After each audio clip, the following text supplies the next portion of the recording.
Let me ask you something uncomfortable.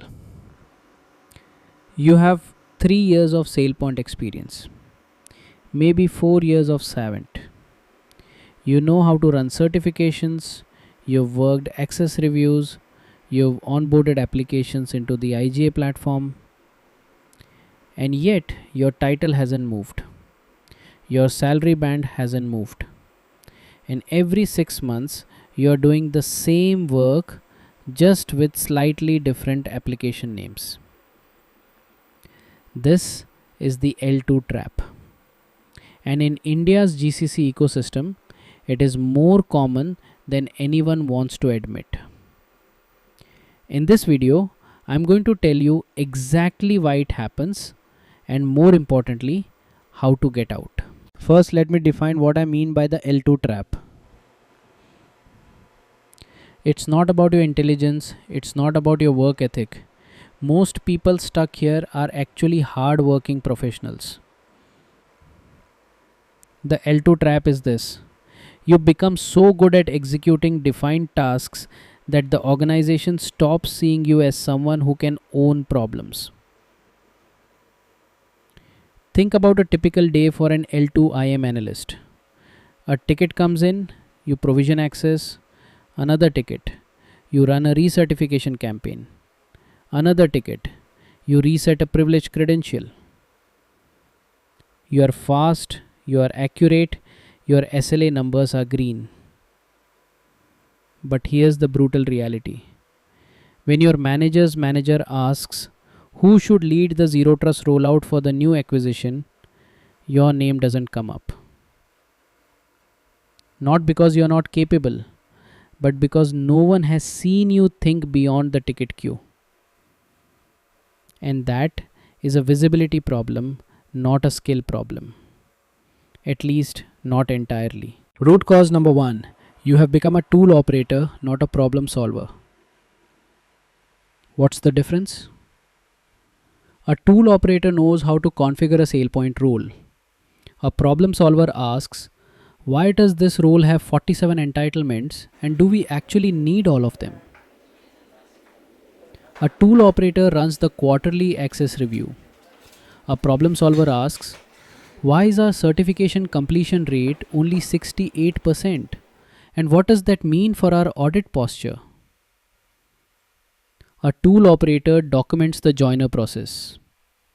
A problem solver asks, why does onboarding take 11 days when the industry benchmark is 3? And where exactly is the delay? The moment you start asking the second type of question out loud, in meetings, in emails, you shift how you are perceived. This is not about being disruptive. This is about demonstrating that you understand the business outcome behind the task. And that is what L3 and above people do by default. Root cause number 2. You know IAM, but you don't know the business your IAM program is protecting. Let me give you a real scenario.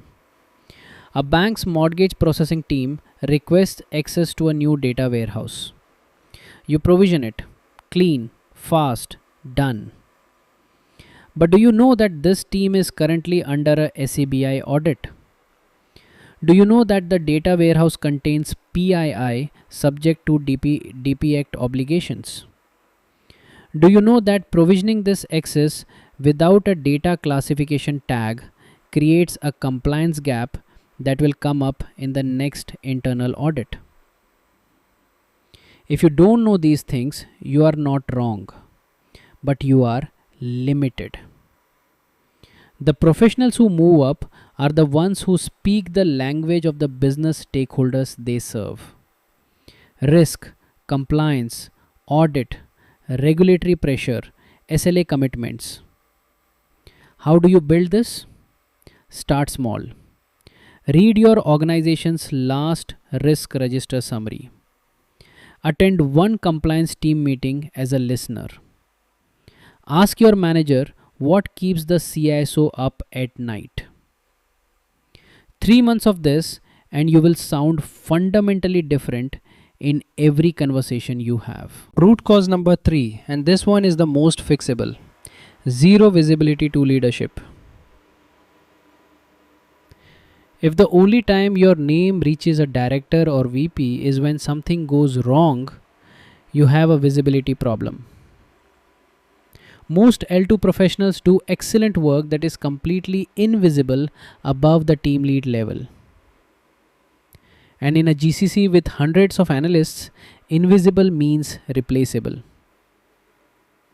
So, how do you create visibility without being loud or political?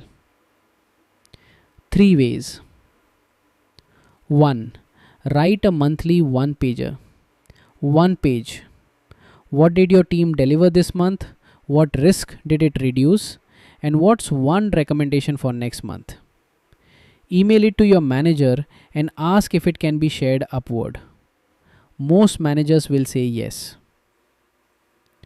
2. Volunteer for the cross-functional work. The IAM program's integration with the SOC team, the DPDP compliance mapping exercise, the new cloud onboarding framework. These are seen by multiple stakeholders, not just your immediate manager. 3. Be the person who documents and shares knowledge. Write one internal wiki page a month. Create one process improvement note.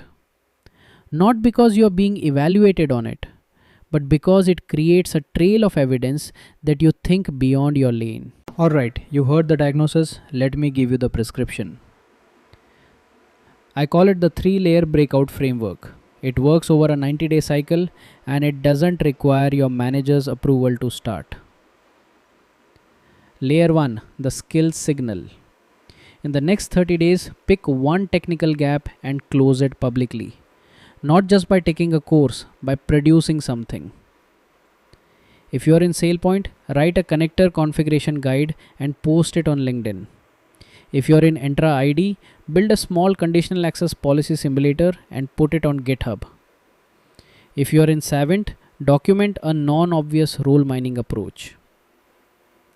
It doesn't need to be perfect, it needs to exist. Because a public artifact says this person builds things, not just operates them.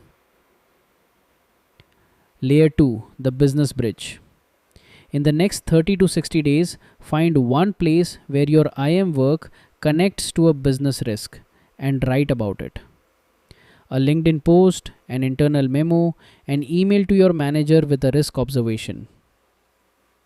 For example, our current segregation of duties matrix has 23 conflicting roles in the finance application. Based on our recent audit findings, this represents a medium-high risk. I'd recommend a 2-week remediation sprint before Q3. That one paragraph, that is L3 thinking. Written down, time-stamped, visible. Layer 3, the sponsor signal. In days 60 to 90, your goal is one meaningful interaction with someone 2 levels above you. Not a cold pitch, a genuine, value-adding interaction. Ask a thoughtful question in a town hall. Send a relevant industry article with a 2-sentence observation. Volunteer to present your team's work in a leadership review. One genuine touchpoint with a decision maker in 90 days. That is all it takes to shift from invisible to notable. Here's what I want you to do this week. Step 1. Write down the name of one thing you've delivered in the last 3 months that you're proud of. Just one. Step 2. Write one sentence connecting it to a business outcome. Risk reduced, time saved, compliance gap closed. Something that a CFO or a CISO would care about. Step 3. Share it. On LinkedIn, in an internal Slack, in your next one-on-one. That's the muscle you need to build. Not a new certification. Not another tool to learn. The muscle of translating your technical work into business language. If this video gave you one useful reframe about your career, subscribe to this channel. I put out practical, no fluff career and technology content for IAM and cybersecurity professionals in India. And if you are at a point where you want to map out some concrete 90-day career plan, drop a comment below and I'll make a dedicated video on that. Thanks for watching. This is AI Made Simple, helping Indian tech professionals make sharper career and technology decisions. See you in the next one.